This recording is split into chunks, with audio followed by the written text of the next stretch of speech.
कोटपुतली से खबर है। मासूम चेतना की जिंदगी बचाने की मुहिम जारी है। कीरतपुरा निवासी मासूम बालिका चेतना फंसी है बोरवेल में। जयपुर ग्रामीण, दौसा की एसडीआरएफ टीम और किशनगढ़ से पहुंची है एनडीआरएफ की टीम। मोर्चा संभाल रही हैं। मासूम को बोरवेल से निकालने का तीसरा प्रयास किया गया। पहले हुक और एल शिकंजा डालकर प्रयास किया गया, लेकिन टीम को नहीं मिल पाई सफलता। अब तीसरी बार शिकंजा लटकाकर मासूम को निकालने के प्रयास किए जा रहे हैं।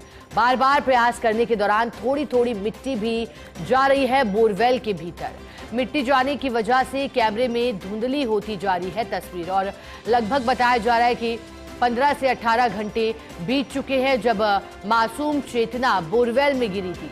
ये भी कहा गया कि जब पहले बोरवेल में गिरी थी तो फिर 15 फीट के आसपास की गहराई में गिरी थी, लेकिन जैसे जैसे समय बीतता गया मासूम और अंदर भीतर प्रवेश करती गई। अब क्या हकीकत है ये तो जब इस पूरे मामले को लेकर विस्तृत जांच होगी तब होगी, लेकिन सबसे पहली जो कोशिश है वो चेतना को बचाने की है। अलग अलग प्रयास किए जा रहे हैं, अलग अलग प्रयासों के माध्यम से जुगाड़ भी लगाए जा रहे हैं ताकि चेतना को बाहर निकाला जा सके, अन्यथा फिर खुदाई करने की आवश्यकता भी हो सकती है, जैसा कि हमारे सहयोगी भी बता रहे थे। लेकिन कोटपुतली में बताया गया कि लगभग 700 फीट गहरा बोरवेल में जिसमें चेतना गिरी है और लगभग 150 फीट के आसपास ऑपरेशन चेतना के दौरान प्रयास किए जा रहे हैं चेतना को बाहर निकालने के, क्योंकि करीब बताया गया कि 150 फीट की गहराई में चेतना फंसी हुई है। हुक और एल शिकंजे का सहारा लिया जाता है और इसके माध्यम से प्रयास किए जाते हैं, क्योंकि जो हुक होता है,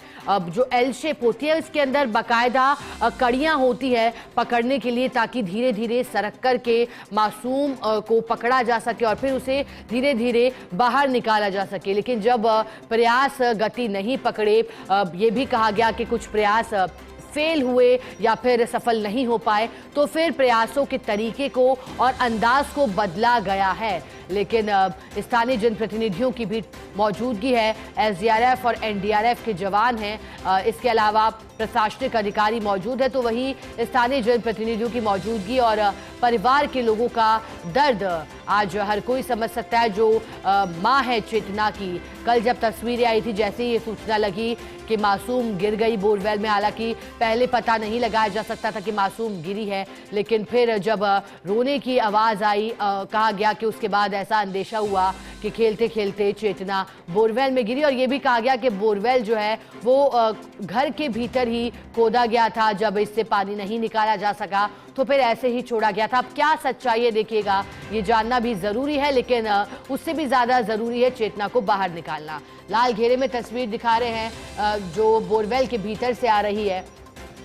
तीसरी बार प्रयास किया जा रहा है, प्रयासों में बदलाव किया जा रहा है, नए नए प्रयास किए जा रहे हैं चेतना को बाहर निकालने के लिए। एसडीआरएफ और एनडीआरएफ के जवान जुटे हैं, लेकिन बढ़ते बोरवेल में बच्चों की गिरने की घटनाओं से कहीं ना कहीं अब ये प्रयास किए जाने चाहिए। दौसा में जो हुआ था, आर्यन को बचाने के लिए 3 दिन तक लगभग प्रयास किया गया, लेकिन दुखद रहा कि आर्यन को नहीं बचाया जा सका था और आर्यन बोरवेल से मृत निकला। लेकिन ऐसी अनहोनी ऑपरेशन चेतना में न हो, चेतना सकुशल बाहर आए, क्योंकि इससे पहले बोरवेल में गिरे बच्चों को सुरक्षित भी बाहर निकाला गया है। चाहे बात नीरू की करें जो दौसा में एक बोरवेल में गिरी थी और नीरू को सफलतापूर्ण बाहर निकाला गया था कई घंटों की मशक्कत के बाद, तो यही प्रयास है कि चेतना को भी सकुशल बाहर निकाला जा सके।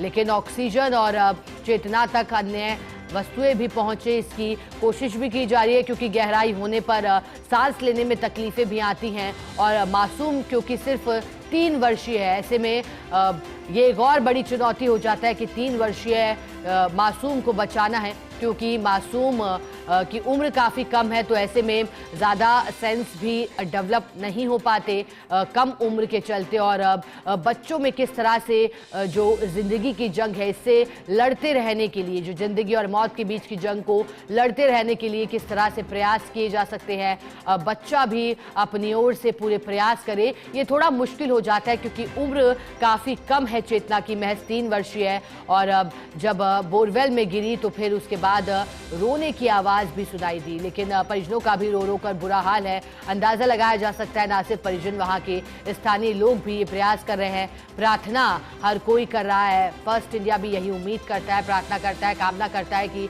जल्द ही चेतना बोरवेल से बाहर हो और एक बार फिर अपनी मां की गोद में हो, अपने परिवार के, अपने पिता के आंचल में चेतना खेलती हुई दिखाई दे। लेकिन फिलहाल क्योंकि कई घंटे बीत चुके हैं, चेतना को बाहर निकालने के रेस्क्यू अभियान को गति दी जा रही है, कोशिश की जा रही है, लेकिन कई दिक्कतें हैं जो आ रही है। बता दें कि कैमरे में कहा गया कि जो चेतना के शरीर में हरकत देखी जा रही थी, फिर बोरवेल में डाले गए कैमरे में दिक्कत आने से कुछ वायर में दिक्कत आई, रेस्क्यू में दिक्कत आई, मिट्टी को भी गीला बताया गया। तो ऐसे में सावधानी बरतनी पड़ रही है क्योंकि मिट्टी गीली है और ऐसे में मिट्टी ढहने की संभावना जो कि अधिक बढ़ जाती है। चेतना की जान पर न बन पाए, ये चुनौती भी है, इसका सामना भी करना पड़ रहा है। बचाव टीम का कहना है कि जल्द से जल्द रेस्क्यू कर लिया जाएगा, रेस्क्यू को गति दी गई है।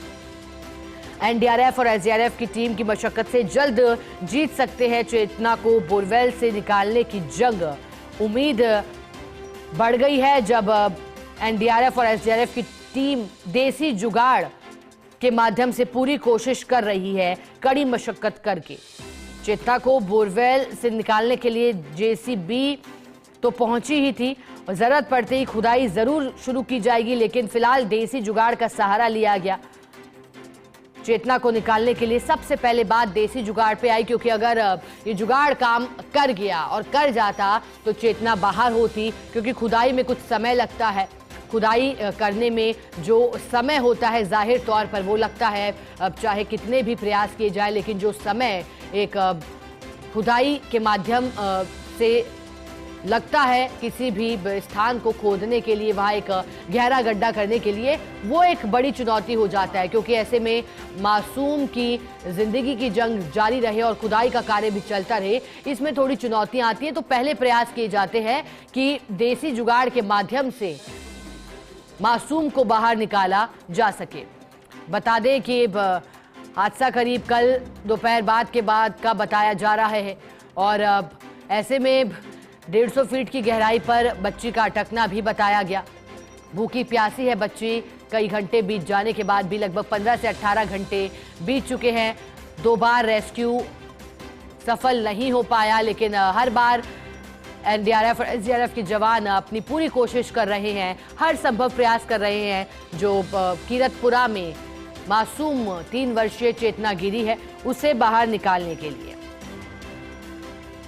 बता दें कि प्रशासन से बात भी स्थानीय जनप्रतिनिधियों की ओर से की गई है। बचाव दल मौके पर पहुंचा है। ईश्वर से मासूम बालिका की कुशलता की कामना हर कोई कर रहा है। अब तक बता दें कि अगर आंकड़ों को देखें तो आंकड़े भयभीत करने वाले हैं, चौंकाते हैं, क्योंकि राजस्थान में अब तक इन दिनों में और अगर पूरे 1 साल या इससे पहले के समय तक देखें तो जो 1 दर्जन से भी अधिक बच्चे हैं वो बोरवेल में गिर चुके हैं। दौसा में आर्यन बोरवेल में गिरा था और 3 दिन की मशक्कत के बाद बचाया नहीं जा पाया था और कोशिश है कि चेतना को बचा लिया जाए। दिनेश कसाना स्पेशल कॉरेस्पॉन्डेंट हमारे साथ जुड़ गए हैं। अब दिनेश, रेस्क्यू ऑपरेशन के लिए हर बार नए तरीके अपनाए जा रहे हैं, फिलहाल कौन से तरीके का सहारा लिया जा रहा है चेतना को बचाने के लिए? क्या कह रहे हैं एनडीआरएफ एसडीआरएफ के जवान?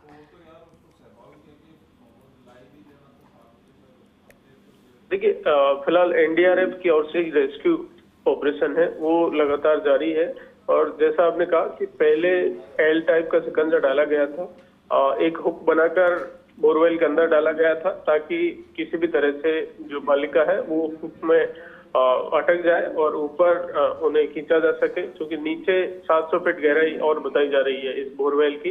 150 फीट पर फिलहाल है बालिका अटकी हुई है।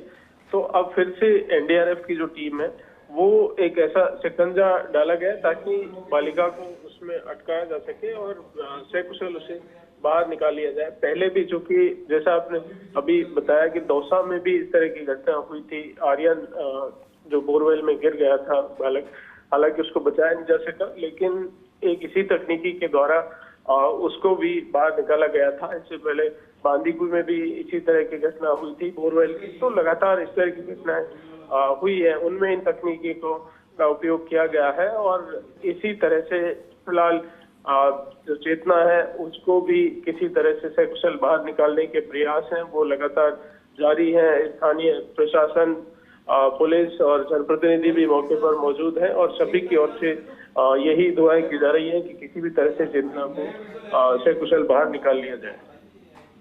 दिनेश, अब क्या कहा जा रहा है? हालांकि देखिएगा, ये तो बेहतर एनडीआरएफ और एसडीआरएफ के जवान ही समझते हैं, लेकिन फिलहाल आधुनिक तकनीक का सहारा नहीं लिया जा रहा क्या दिनेश?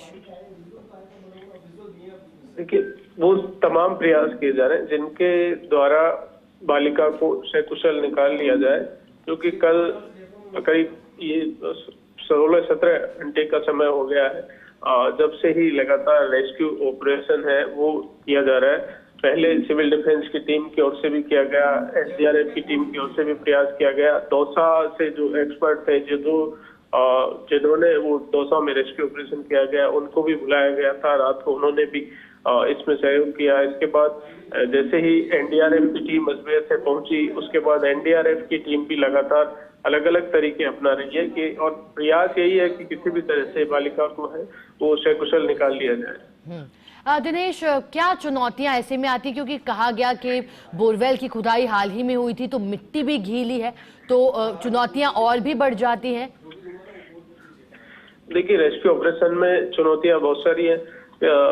चूंकि कैमरे के सहारे जो मूवमेंट है वो देखा जा रहा था, लेकिन जैसे ही मिट्टी गिरती है, चूंकि गीली मिट्टी थी, कल ही उसमें से जो बोरवेल था उसमें से पाइप निकाले गए थे और पाइप गीली मिट्टी होने के चलते जब भी मिट्टी गिरती है तो मूवमेंट है वो कैमरे में साफ क्लियर दिखाई नहीं देता। तो ऐसे में कई सारी चुनौतियां हैं, लेकिन लगातार एनडीआरएफ की टीम है वो एसडीआरएफ के सहयोग से लगातार रेस्क्यू ऑपरेशन कर रही है और चाहे बालिका, प्रयास ये है कि बालिका को किसी भी तरह से सकुशल बचा लिया जाए।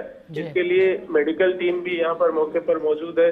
ऑक्सीजन भी बालिका के पास प्रॉपर पहुंचे, क्योंकि 150 फीट की गहराई है, तो ऑक्सीजन भी पाइप के द्वारा वहां पर पहुंचाने के प्रयास किया जा रहा है। ऑक्सीजन सिलेंडर लगातार लगाया जा रहा है, तो मेडिकल टीम भी अपना काम कर रही है और एनडीआरएफ की टीम है वो भी लगातार रेस्क्यू ऑपरेशन में जुटी हुई है। दिनेश, क्या चेतना का मूवमेंट लगातार जारी है? क्या मूवमेंट कैप्चर हो रहा है? देखिए, कैमरे के सहारे ये तमाम गतिविधि को देखा जा रहा है और बताया ये जा रहा है कि फिलहाल कुछ समय के अंतराल में मूवमेंट देखा गया है और चूंकि जब कैमरे में क्लियर दिखाई देता है तभी जो चेतना का मूवमेंट है, बालिका का मूवमेंट है वो दिखाई देता है। लेकिन काफी दिक्कतें और काफी परेशानियां इस पूरे रेस्क्यू ऑपरेशन में दिखाई दे रही है और उसमें सबसे बड़ी बात यही है कि गीली मिट्टी थी, पाइप कल ही निकाले गए थे और जब भी मिट्टी गिरती है तो उससे कैमरे में जो है वो क्लियर दिखाई नहीं देता है। इसके चलते काफी चुनौतियां भी आ रही है। दिनेश, लगातार जिंदगी की जंग जारी है, लेकिन जो कुछ दौसा में हुआ दिनेश, उससे सबक भी लेना चाहिए था। अब क्या लगता है कि एक ऐसी घटना फिर से हो रही है तो क्या जिम्मेदारों पर कार्रवाई होगी? क्या बड़ा एक्शन लिया जाएगा ताकि भविष्य में ऐसी घटना ना हो?